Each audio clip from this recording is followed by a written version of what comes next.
మేము ఇక్కడ మొదట అక్కడ మూడు సిద్ధేశ్వర స్వామి గుడికి వచ్చాము. అక్కడ స్వామి వాళ్ళు ఇక్కడ ఇంకా ఊళ్ళో ఇద్దరు అక్క చెల్లెళ్ళ గుళ్ళు ఉన్నాయి, అక్కడ లింగాలు ఉన్నాయి, అక్కడ కూడా దర్శించుకొని పోండి, ఇక్కడ పంచలింగాలు ఉన్నాయని చెప్పినారు. ఆ ఉద్దేశంతో మేము ఇక్కడికి రావడం జరిగింది.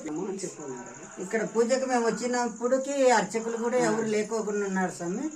అయితే మేము వచ్చిన వెంటనే ఆ దేవుడే మాకు కరుణించినట్టుగా అర్చక స్వాముల వారు మాకు అగుపిచ్చి వచ్చిన తర్వాత ఆయన మాకు అష్టోత్తరాలు చేపించేసి వాళ్ళు నామార్చన చేపించేసి వాళ్ళు పూజ బ్రహ్మాండంగా చేసినారు. ఆ పూజ మాకు సంతృప్తినిచ్చింది. మా చేతుల ద్వారా ఈ రోజు స్వామికి నైవేద్యం సమర్పించుకోవడానికి మాకు ఆ కార్యక్రమంలో భాగం కనిపించిన దానికి ఆ స్వామికి ఎల్లవేళ్ళలో మేము కృపార్థులమని ఉంటామని కోరుతున్నాం. స్వాములు మాకు చాలా ధన్యవాదములండి. మీరు మీ స్వాస్థాలతో మాకు ఆయుష్ ప్రసాదించినారు. నాకు చాలా సంతోషం. ఎప్పుడన్నా వస్తే ఇక్కడికి రండి. తప్పకుండా ఆయన రప్పించల్లా. ఆయన బాగా మీరు ముక్కుంటే స్వామి పూర్తిగా మొక్కున్నాము. దానికోసం మీరు కూర్చోండి.